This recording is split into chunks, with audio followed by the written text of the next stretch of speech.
DonInLondon, hello, and this is part 2 of my videos for today. That's January the 16th, 2009. I may have said the wrong date at the beginning of the other one, which is part 1. And I'm covering this pamphlet at the moment, how it works, and it's an AA pamphlet, and it has a helpline on the bottom of it for the UK, 0845 769 7555.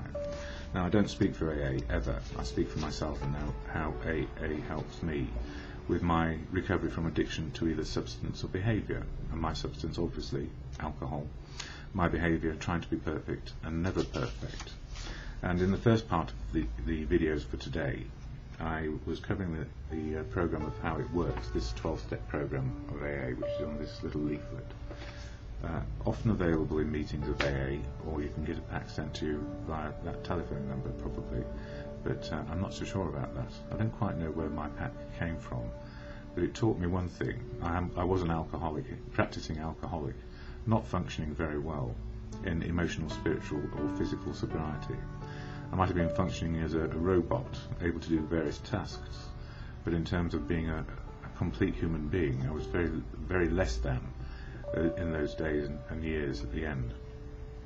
So I got as far as the last part of how it works, and the last part, which is missing from part 1, is this: our description of the alcoholic, the chapter to the agnostic, and our personal adventures before and after make clear 3 pertinent ideas about recovery. A, that we were alcoholic and could not manage our own lives.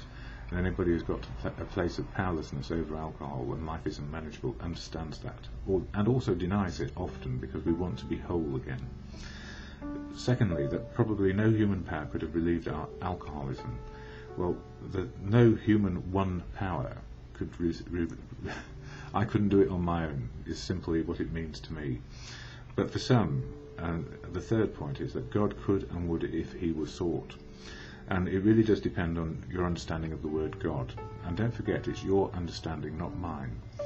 So whatever your understanding of God, which is being open to the universe in my world, open to the wisdom, experience, strength and hope of others who have found a path of recovery and have found how to be more honest in living, all these things are principles. And the 12 steps I'm going to go through in just a little brief, I suppose, overview. So where it says here in the 12 steps, first one, we admitted we were powerless over alcohol, but our lives had become unmanageable. Certainly on a daily basis when I was drinking, I was powerless over how much I needed to keep on drinking because I couldn't stop. I was dependent on it. And life was very unmanageable because without alcohol nothing worked, and with alcohol I just about functioned, and then didn't function at all well and broke down completely. The second step came to believe that a power greater than ourselves could restore us to sanity. Well, that wasn't so hard really, because a power greater than me is anything which is bigger than a human, and a group of humans together have more experience, strength and hope and wisdom than me. And especially when it comes down to being rigorously honest, because I was very dishonest at the end of my drinking. I kept on denying I had a problem, and denial in one area of life, like dependency, means that we are affected by it in all other aspects of our life and living. So the higher power for me can be God of your understanding, or the God of my understanding, which is nature, providence and the universe. And we just get our place and where we are, and some of it's down to what seems haphazard. But I don't know about a great big plan for life in the human being. What I know is the universe is far greater, far superior, and has more answers to what is going on than I have. So an appeal to get sane and honest is simply, for me, the group and wisdom, experience, strength and hope of other individuals who have found life without alcohol to be rather pleasant, if not wonderful, even when it's pretty awful and sad. It's a weird thing, and I've just experienced a breakup of a relationship, and there's absolutely nothing wrong with the partner that I was with. She is fine, and what I've learned is detach with love, and detachment doesn't mean I don't care. Love means I do care deeply, and at the same time accept where things have got to. Third step, made a decision to turn our will and our lives over to the care of God as we understood it. Simply for me, God and good conscience are synonymous. Good conscience, not just mine, but also talking with others and understanding a path of honesty and letting go of those things which I have no business trying to control.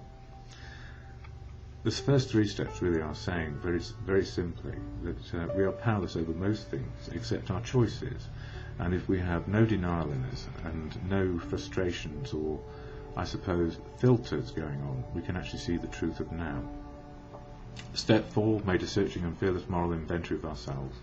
It's pretty much a list of the 7 deadly sins and the 7 virtues, the good and the bad of us. And then step 5, admitting to God or good conscience, to ourselves and to another human being the exact nature of our wrongs, is taking the inventory in 4 and then sharing it with another person so we understand where our defects or deficits are and where our shortcomings are. So defects is too much of doing the wrong thing, and shortcomings is not doing enough of the right thing.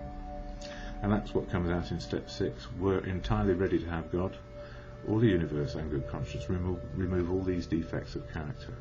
But I tell you what, they come back from time to time, not because we can't let them go, but because fear, putting on a brave face, and ego, sometimes we need it to carry us through very difficult moments. And the shortcomings, so humbly asked him to remove our shortcomings. Shortcomings for me are not enough faith, not enough courage, and not enough confidence.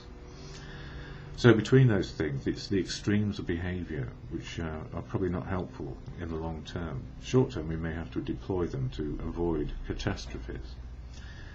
Step 8, made a list of persons we had harmed and became willing to make amends to them all. And it's making a list of harmed people and become willing. So it's 2 parts really. Who have we harmed, including ourselves, and what is the nature of the list, which needs to be shared with somebody else, so we don't go running at people and saying I'm so sorry, when in fact we might do more harm. And that's step 9. Made direct amends to such people wherever possible, except when to do so would injure them or others. 10. Continued to take personal inventory, and when we were wrong, promptly admitted it. And that's on a daily basis, looking at what we did during the day and then saying, yes, that worked, and no, that didn't. And if we've made some mistakes, it's better to own up to them straight away rather than let them build up into the next day and the next day and the next day, or we start going back to a step 4. 11. Sought through prayer and meditation to improve our conscious contact with God, or good conscience and the universe. Prayer and meditation in itself is a good discipline to exhort and find out what is going on. And it's not about saying, please, God, please help me win the lottery, or anything like that. It's actually understanding the nature of our being in the world, and that it's the same size with the same opportunities as anybody else. And the prayer and meditation is to suggest, really, that we take account of not only ourselves, but everything and everyone around us as well, so we understand our rightful place in this world. And 12, having had a spiritual awakening as a result of these steps, we try to carry this message to alcoholics and to practice these principles in all our affairs. And the truth is, the spiritual awakening for me is simply knowing that I cannot do it on my own, nor should I try, because that self-will which will run into self-obsession and self-will run riot, trying to be perfect and never so, but also sharing the message that these principles do work on a daily basis. So all these steps, we need life experience to make them come to life. And once we understand the life experience we have in relation to the steps, they become a toolkit on how to make life work, just simply one day at a time. So I guess my time is probably up, and maybe more later.